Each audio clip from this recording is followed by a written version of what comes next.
Hello guys, welcome back to my channel Santha's kitchen. మన కిచెన్లో నేను శివరాత్రి రోజు అండి కజ్జికాయలు చేశాను. దీన్ని చేసుకునే ప్రాసెస్ ఏంటో చూపిస్తాను, వచ్చేయండి.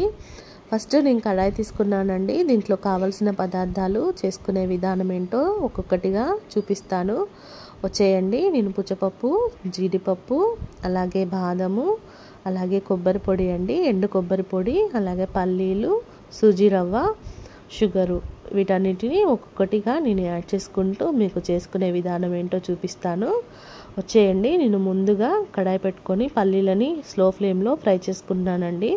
దీంట్లో ఆయిల్ వేయలేదు, ఏం వేయలేదండి. జస్ట్ నార్మల్గా మనము డ్రై రోస్ట్ చేసుకుంటున్నాము పల్లీలని. ఆయిల్ వేయించి నేను ఫ్రై చేయట్లేదు, ఆయిల్ వేసి నేను ఫ్రై చేయట్లేదండి. ఓన్లీ ప్లెయిన్గా మనము కడాయి పెట్టేసుకొని హీట్ అయిన తర్వాత పల్లీలు వేసుకొని వేయించుకున్నాను. ఇప్పుడు వీటిని ఒక ప్లేట్లో తీసేసుకున్నాను. ఇప్పుడు ఒక వెడల్పాటి గిన్నెలో మనము ముందుగా ఒక వంతు గోధుమ పిండి, 2 వంతులు మైదా అండి.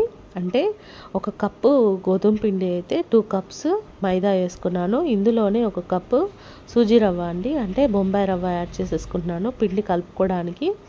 ఇప్పుడు మనము స్టఫింగ్ కోసం అనేసి ఆల్రెడీ ఫ్రై చేసి పెట్టుకున్నాం కదా, ఇప్పుడు వాటన్నిటికీ మనం పూరి పిండి మాదిరిగా ఈ పిండిని కలుపుకోవాలి. ఇప్పుడు దీనిలోకి సూజీ రవ్వ యాడ్ చేసుకున్నాను, అలాగే సాల్ట్ అండి, 1 స్పూన్ సాల్ట్ యాడ్ చేసుకున్నాను. ఒక 2-3 స్పూన్స్ నేను ఆయిల్ వేసేసుకున్నాను.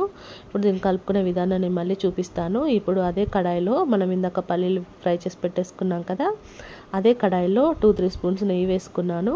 ఇప్పుడు దీంట్లోకి ఒక్కొక్కటిగా ఫ్రై చేసుకున్నాను, చూడండి. నేను అయితే బాదం వేసుకున్నాను, జీడిపప్పు వేసుకున్నాను, పుచ్చపప్పు వేసుకున్నానండి. మీకు వీలుంటే, మీకు సౌకర్యంగా ఉంటే ఇవి యాడ్ చేసుకోండి, లేదు అంటే స్కిప్ చేసేయండి. నాకంటే పిల్లలు తింటారు ఇష్టంగా అని చెప్పేసి నేను ఇలా తింటుంటే మనకి నట్స్ మంచిగా ఉంటుందని చెప్పేసి నేను ఇలా యాడ్ చేశాను. మీకు అలా వీలుపాటు లేదు అనుకుంటే దీన్ని స్కిప్ చేసేసేయండి. నార్మల్గా బొంబాయి రవ్వ వేసేసుకోండి, బొంబాయి రవ్వ, అలాగే ఎండు కొబ్బరి పొడి, పల్లీలు, ఈ 3టితో కూడా మనం కజ్జికాయలు రెడీ చేసుకోవచ్చండి. అన్నీ వేసుకోవాలని ఏమీ లేదు. తర్వాత ఇందులో బొంబాయి రవ్వ యాడ్ చేసుకొని మనం స్లో ఫ్లేమ్లోనే ఇలా డ్రై రోస్ట్ చేసుకోవాలి. ఇలా తర్వాత దీంట్లోకి ఇప్పుడు ఎండు కొబ్బరి పొడి కూడా ఇందులోనే యాడ్ చేసేసుకోండి. ఎండు కొబ్బరి పొడి కూడా నేను ఇప్పుడు యాడ్ చేసేసానండి, ఆ వీడియో స్కిప్ అయింది. ఇప్పుడు తర్వాత మనం ముందుగా డ్రై రోస్ట్ చేసి పెట్టుకున్న పల్లీలు అండి, పల్లీ పొడి కూడా ఇందులో యాడ్ చేసేసుకోండి. ఇప్పుడు మనము ముందుగా ఫ్రై చేసుకున్నాం కదండి బాదము, జీడిపప్పు, పుచ్చపప్పు, వీటిని కూడా కలిపేసి వీటిని కూడా మిక్సీ పట్టేసుకున్నాను. కాకపోతే నేను మెత్తగా పేస్ట్ చేసుకోవట్లేదండి, దీన్ని కూడా కచాపచగా మనం పేస్ట్ చేసుకుంటే ఏంటంటే మనం తినేటప్పుడు పంటికి తగిలితే చాలా టేస్టీగా ఉంటుంది. అందుకోసం అనేసి నేను నార్మల్గా దీన్ని మిక్సీ పట్టేసుకున్నాను. ఇప్పుడు వీటన్నింటినీ మనము ఒక్కొక్కటిగా కలుపుకుంటూ మనం ఇందులో షుగర్ యాడ్ చేసుకోవాలి. ఇప్పుడు నేను స్టవ్ దింపేసుకున్నానండి, స్టవ్ మీద ఎందుకంటే ఆల్రెడీ మనం అన్నింటినీ ఫ్రై చేసుకున్నాం కాబట్టి నేను స్టవ్ దింపేసుకున్నాను. ఇప్పుడు వీటన్నిటిని బాగా కలిసేలాగా కలుపుకోవాలి. ఇప్పుడు ఇందులో షుగర్ యాడ్ చేసుకోండి. నేను ఒక 2 కప్స్ షుగర్ యాడ్ చేసుకున్నానండి.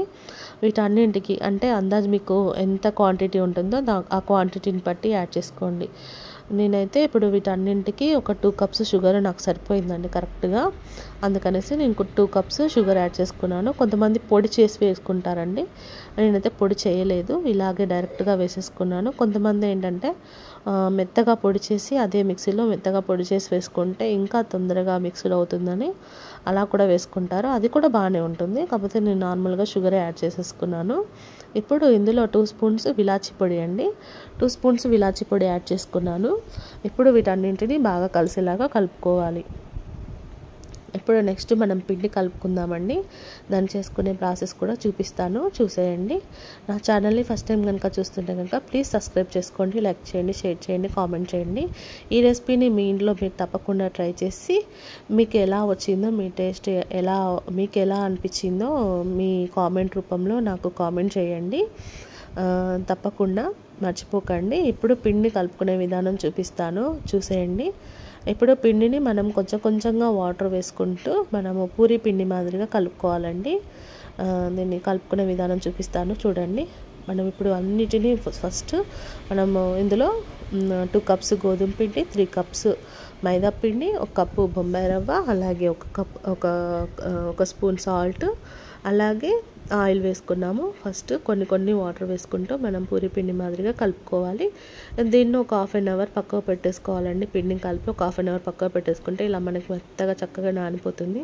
ఇప్పుడు మనం పూరి ముద్ద తీసుకోవాలి. ఎంత చిన్నగా మనం అంటే మన సైజుని బట్టి మనం ఎంత చేయాలనుకుంటే అంత.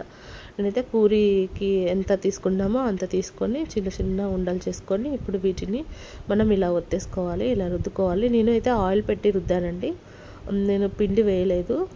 దానికి కూడా ఒక కారణం ఏంటంటే మనం పిండి వేసి కాలుస్తుంటే ఆ పొడి పిండి అనేది ఆయిల్లో పడుతూ మనకి అంతా నల్లగా అయిపోతుంది ఆయిల్. అందుకోసం అనేసి నేను అలా వేయలేదు, ఆయిల్తోనే ప్రెస్ చేసుకున్నాను. ఇప్పుడు మనం ముందుగా రెడీ చేసి పెట్టుకున్న మిశ్రమాన్ని ఒక్కొక్క పూరికి వేసుకుంటూ ఆ మిశ్రమాన్ని ఇందులో యాడ్ చేసుకుంటూ నేను వేలుతో ఒత్తి చూపిస్తున్నాను. అంటే అందరికీ అన్ని సౌకర్యాలు ఉండవు కదా, అందుకోసం అనేసి చేతితో కూడా మనం ఎలా చేసుకోవాలో ఒక్కొక్కటిగా చూపిస్తున్నాను. కాకపోతే ఇలా అయితే కొంచెం లేట్ అవుతుంది. మనం ప్రెస్ మిషన్ ఉంటే తొందరగా చేసేసుకోవచ్చు. ఈ రోజుల్లో అందరికీ అన్నీ ఉంటున్నాయి లేండి, అన్నీ ఆన్లైన్లో దొరుకుతున్నాయి కాబట్టి ఏది మనకి ఇబ్బందిగా లేదు. ఇలా కూడా ఒకసారి అమ్మ చేసింది, ఇది అమ్మ చేసిందండి. నెక్స్ట్ మనం ఇంకొకటి కూడా మా పాప ట్రై చేస్తుంది. ఇంకొకటి నేను పూరి ప్రెస్ మిషన్ ఉందండి మాకు. ఆ ప్రెస్ మిషన్లో కజ్జికాయలు ఒత్తుకునే ప్రెస్ మిషన్ ఇది. దీంట్లో వేసి మనం ఒక్కొక్కటిగా ఇలా ఆ మిశ్రమాన్ని యాడ్ చేసేసి ఇలా ప్రెస్ చేసుకొని మనం తీసుకుంటే మనకి ఒక డిజైన్గా వస్తుంది. కాకపోతే పూర్ణం అంటే పిండి అనేది మిగులుతూ ఉంటుందండి. మనం వేలుతో ఒత్తుకోవడం వల్ల ఏంటంటే పిండి మిగలదు. ఇలా అయితే మనకి పిండి మళ్ళీ మిగులుతూ ఉంటుంది కజ్జికాయలకి. ఇప్పుడు ఒక్కొక్క రకంగా చేశారు చూడండి. ఇలా చేసి మనము హీట్ అయిన ఆయిల్ అండి, ఇప్పుడు నేను ఆయిల్ పెట్టేసుకున్నాను, హీట్ అయింది. హీట్ అయిన తర్వాత ఈ ఆయిల్లో ఒక్కొక్కటిగా మనం ఫ్రై చేసుకోవాలి. అంతే అండి, సింపుల్గా అయిపోతాయి. నేను శివరాత్రి రోజు చేశాను ఈ రెసిపీని, ఇప్పుడు అప్లోడ్ చేస్తున్నాను. తప్పకుండా చూడండి, మీకు నచ్చితే కనుక నాకు కామెంట్ చేయండి, తప్పకుండా ట్రై చేయండి.